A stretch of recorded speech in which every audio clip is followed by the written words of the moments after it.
Absolutely. Yeah.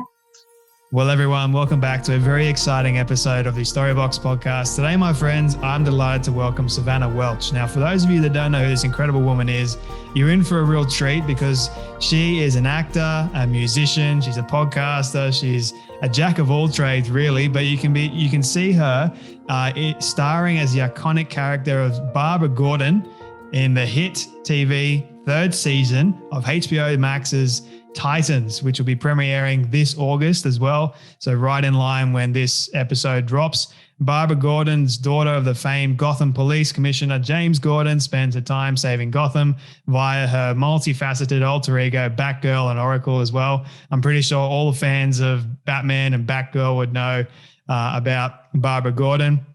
But you've also been on screen for other films as well, such as Richard Linklater's Boyhood and Terrence Malick's Tree of Life. That was a mind-bending film, and I loved that film too. You also played yourself as an amputee, losing one of your legs after a freak accident at a farmer's market back in 2016. You are a member of the disability community, which I appreciate as someone who has worked with people with disabilities for some of my life.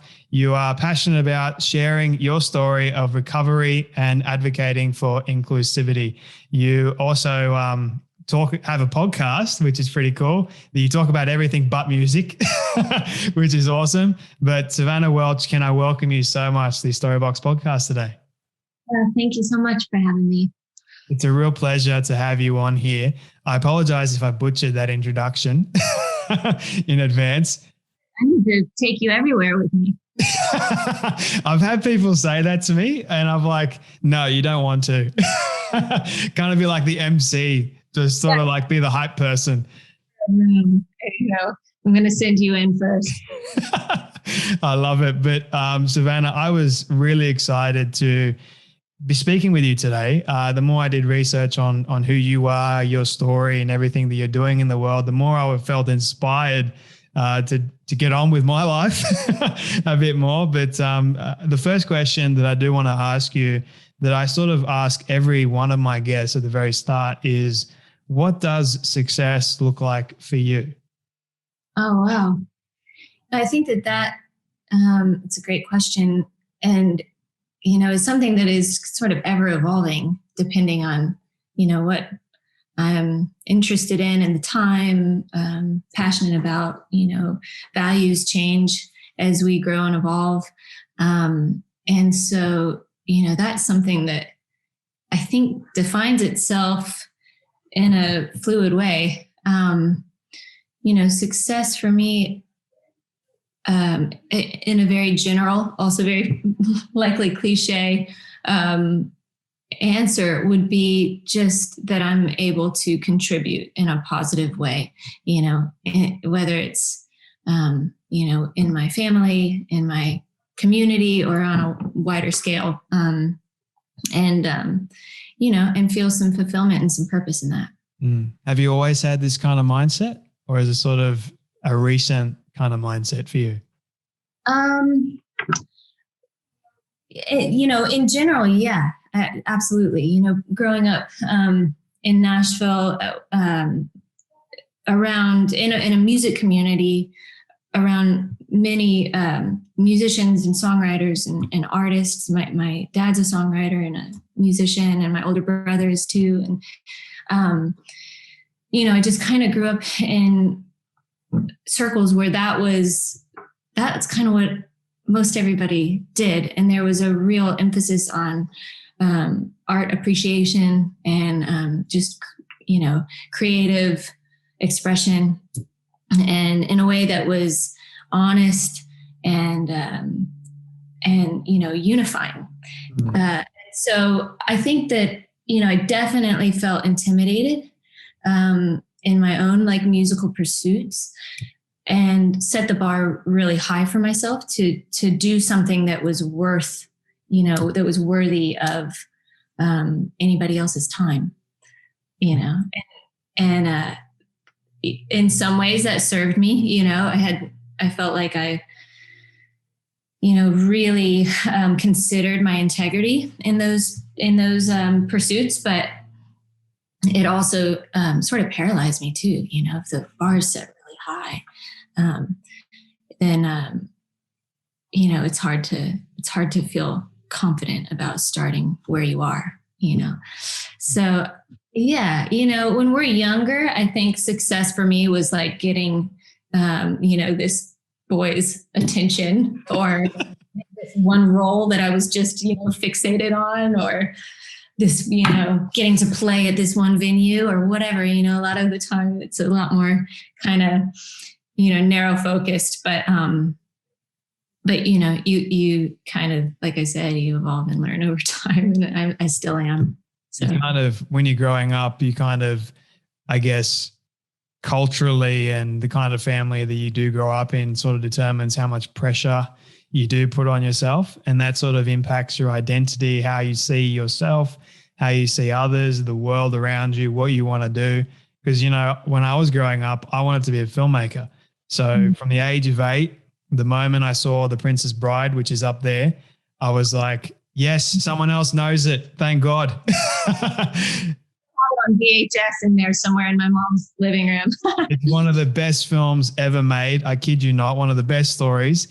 But for me, I thought that if I didn't become a filmmaker, then I wouldn't be someone of worth. Then I wouldn't be matching up to this whole idea that I had created for myself when I was 8 years old. That if I wasn't an Academy Award winning filmmaker by the age of 26, then something wasn't going right.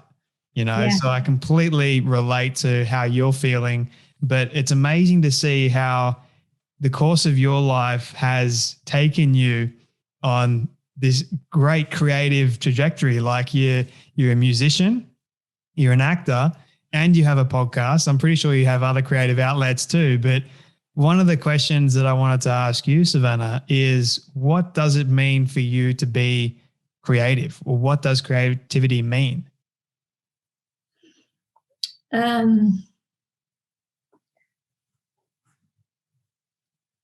See, you've got all the good questions.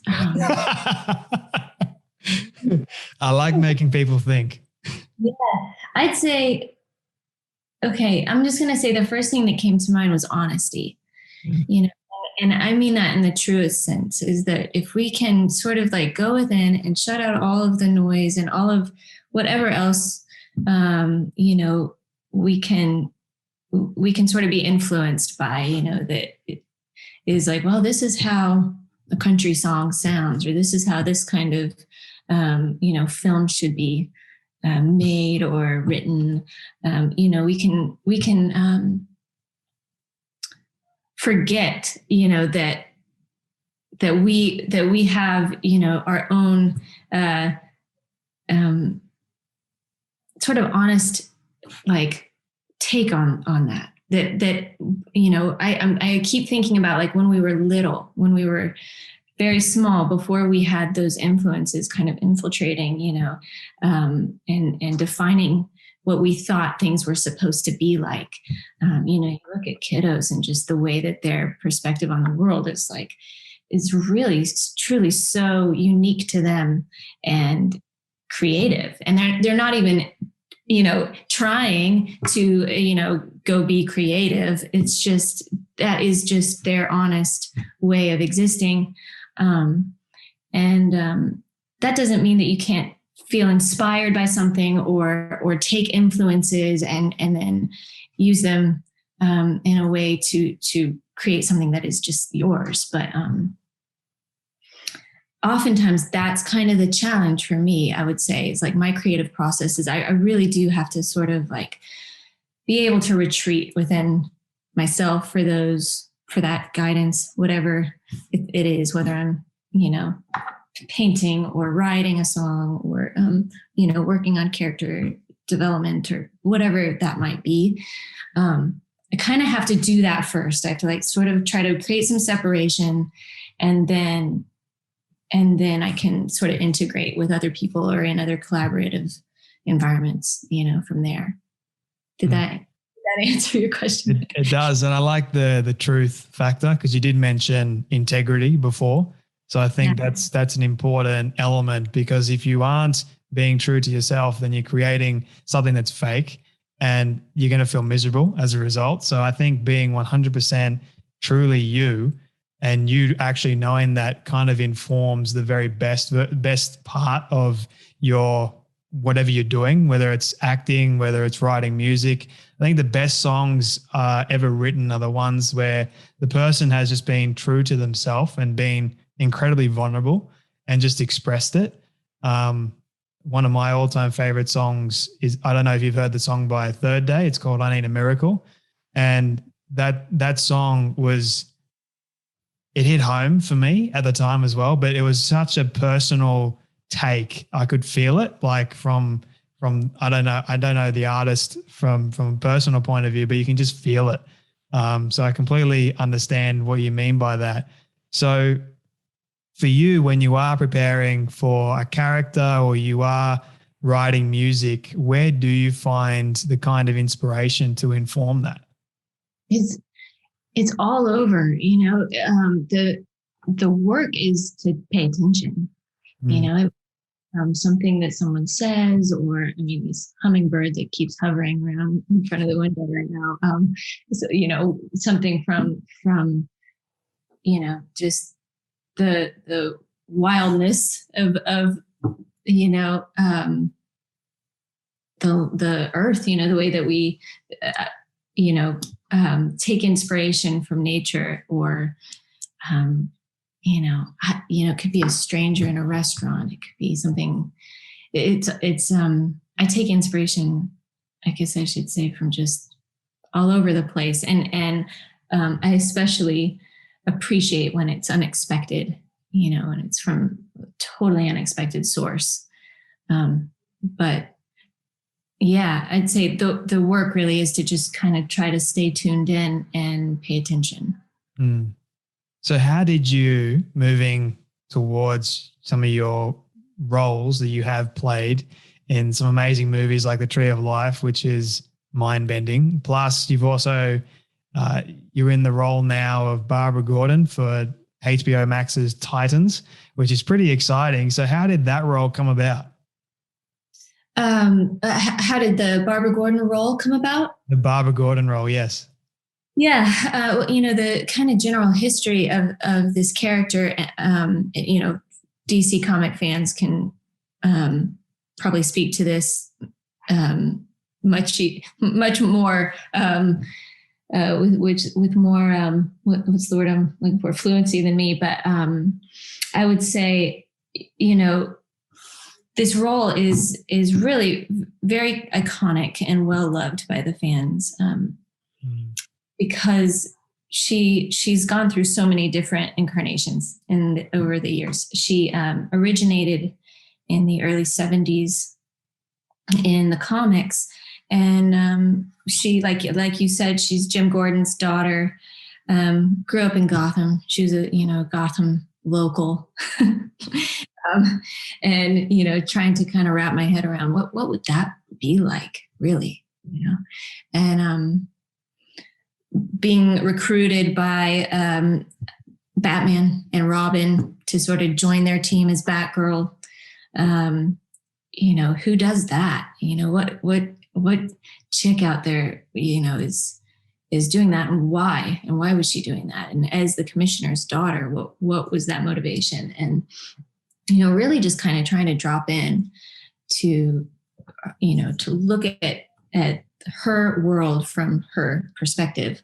And then she was shot by the Joker. She was paralyzed from the waist down and chairbound. And in and around that time, her father was killed, so she took over his job as the commissioner. And that's sort of like, long story short. But that's when we find her in season 3. Is she's chairbound, and she's the chief police commissioner of Gotham. Mm. So I sort of want to touch on, because I mentioned in the intro that you are an amputee yourself by a freak accident. I would be remiss if I didn't ask you what actually happened before I start asking you some other questions. If we can go back a little bit before we go forward to that. Yeah, I'm following. My son, Charlie, who is now 9, and my dad and I were all at a farmer's market. Charlie was 4 at the time. We were at a tiny little farmer's market out in, a small town outside of Austin, Texas. And a woman backed out of her parking space and she lost control of her car. I had Charlie in my arms, and we were picking out green beans. We were talking about what we were going to make for dinner so that we could watch Game 7 of the World Series that night. I'm a big Chicago Cubs fan and have been my whole life. So my dad and I were pumped about this game. And I set Charlie down so I could pay the farmer. And he sort of wandered off a few feet away from me, and my dad sort of said, "I'm going to look at the okra," and he turned that way, and this car just came barreling through and hit me and pinned me between her vehicle and the farmer's vehicle. And so I was auto pinned for I don't know how long. Kind of lost the sense of time, but she kept going, and I fell under her car, and I was drug for 7 or 8 feet, and was life flighted to the hospital. And luckily my leg was all I lost, and there were many, many close calls. So we felt quite blessed that was all we lost. While that was all happening, it's a pretty traumatic experience to actually unfold. What was going through your mind before and then after? I remember having 2 very conscious thoughts in the moment, like in the throes of it, when I was hit and I was under the car and I was seeing the pavement and the underbelly of the car over and over again. And, I remember the two thoughts I had was, is this really happening? And I wanted to stop, because it seemed to kind of just keep going on and on. And, it's one of those things that just in the moment, it's you can't fathom, is this real? Was I really just hit by a vehicle? And I wasn't really perceiving pain in the moment until I was laying on the ground and waiting for the ambulance to get there. It was kind of the first time I really felt the pain, but in the moment I didn't, which is interesting. And I remember when my dad found me laying on the ground, he was kind of running around trying to find Charlie and me, and we were yelling for each other. And when he found me, the first thing I said to him was, "Don't let Charlie see me like this." Wow. That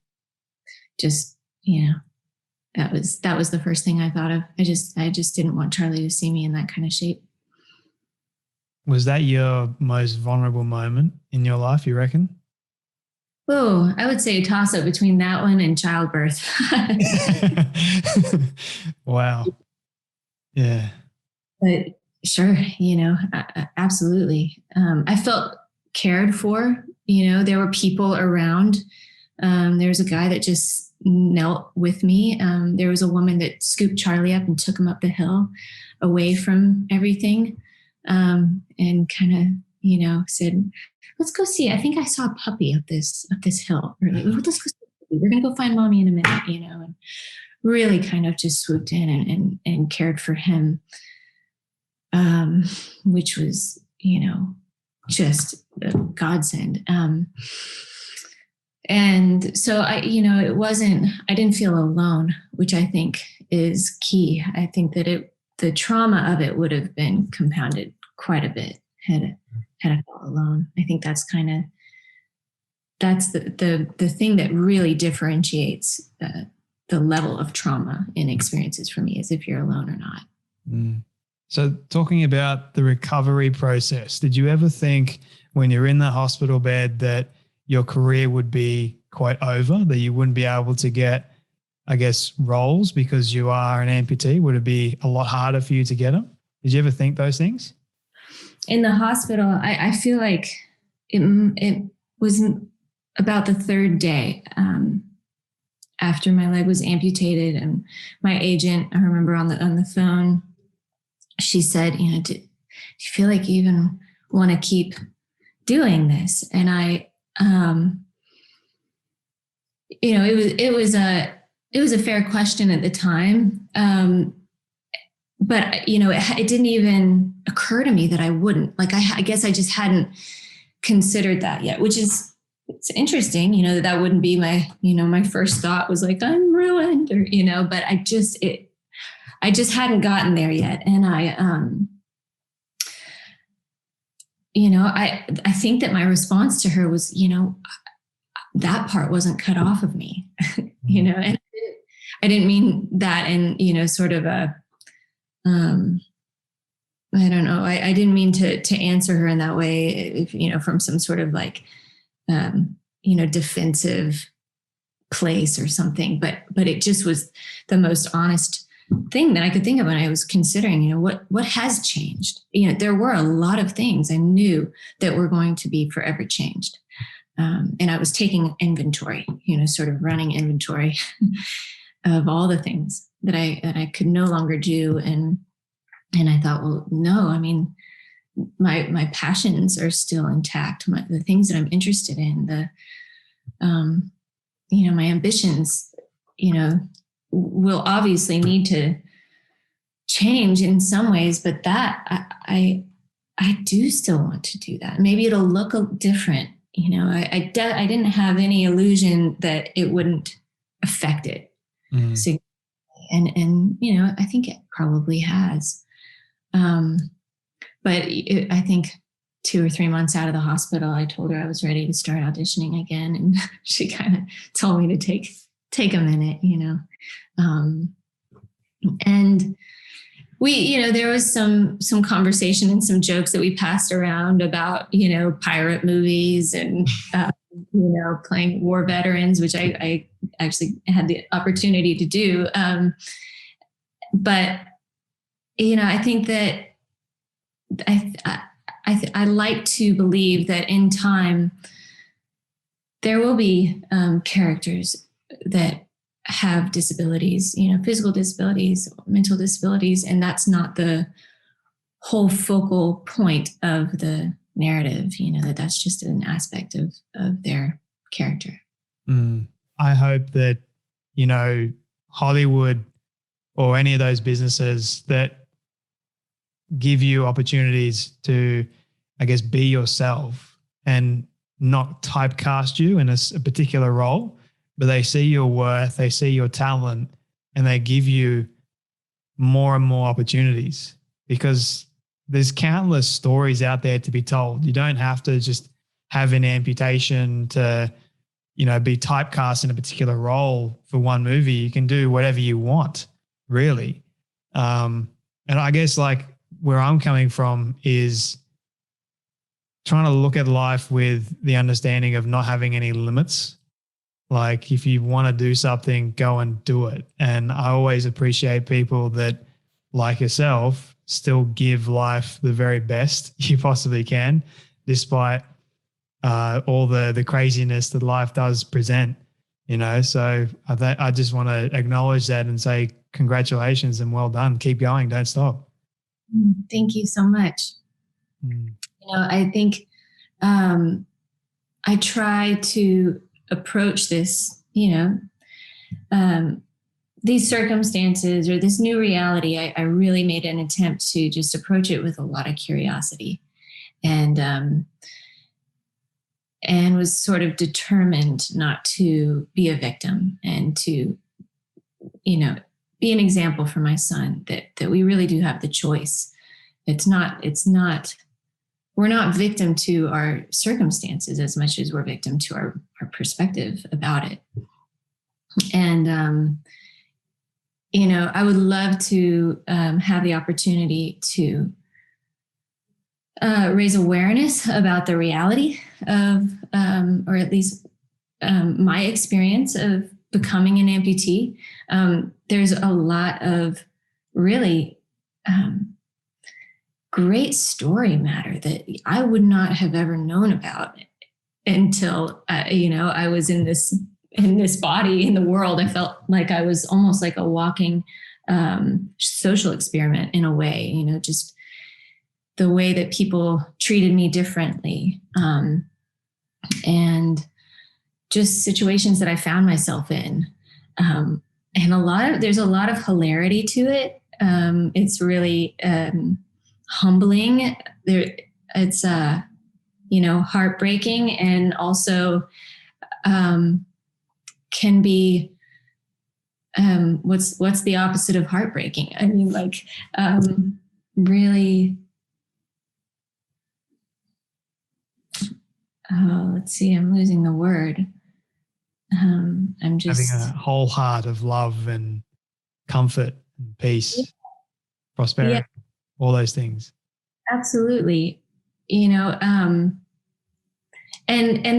especially as a woman, I remember thinking like, well, I'm not going to be catcalled anymore. Like, great, or I'm going to be off the list for maybe a certain kind of, maybe more shallow guy or, I don't know, you might edit some of this out, but I just feel like I thought,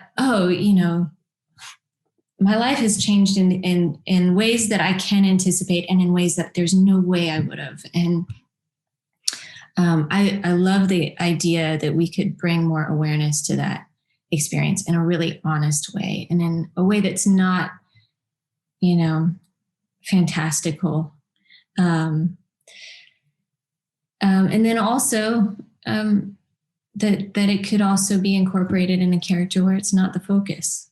So, which is, I like that. And I have 3 final questions for you, Savannah. I do have to ask you, because I have so many questions that I want to ask. So we're definitely going to have to try and organize another time to reconvene and continue this conversation. But one of the questions I do want to ask you real quick is, what do you love the most about yourself and your story? That I'm still here to tell it.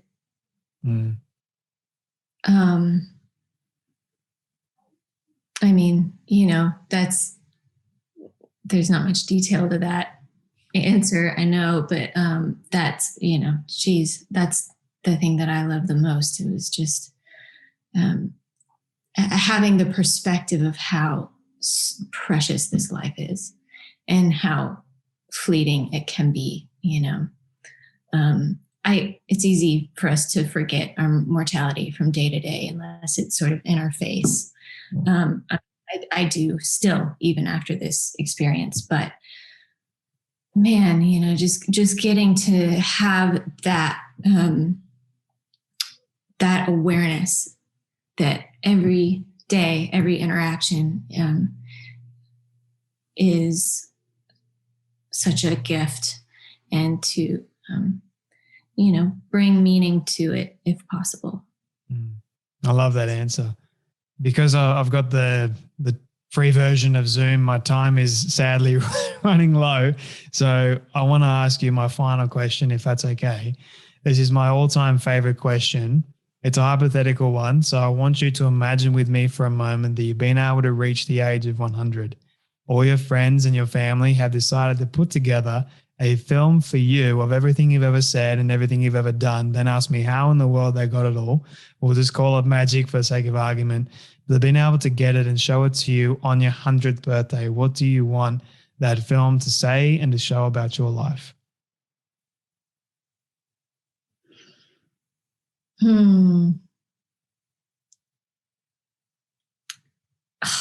I want to ask you this question. I've got my answer. Trust me. Gosh, I'm going to botch this. Was it Maya Angelou that said, people don't remember the things that you said, they remember how they made the feel. Yeah. that really is the thing that comes to mind, is just, words are just words. But the action of love, and that the people in my life, in my community, that I'm able to, cross paths with, that in some way I can make them feel important, and cared for and loved. So I feel like that's a perfect send-off message. So what are you excited for about this new season of Titans? What's buzzing in your brain that you can share, that you can share with all the fans out there? This season there's a lot that goes on in season 3. It's really exciting. I loved getting to revisit the dynamic between Barbara Gordon and Dick Grayson, and all of the complexities there. We've got some, sightings from certain DC celebrities, such as the Joker. Oy. There's a Red Hood. I'm trying to figure out how to say this without spoiling it, but I'm just excited. I'm really just curious to see the reaction from the fans that really understand these characters and are invested. It's I hope that they love it as much as we loved making it.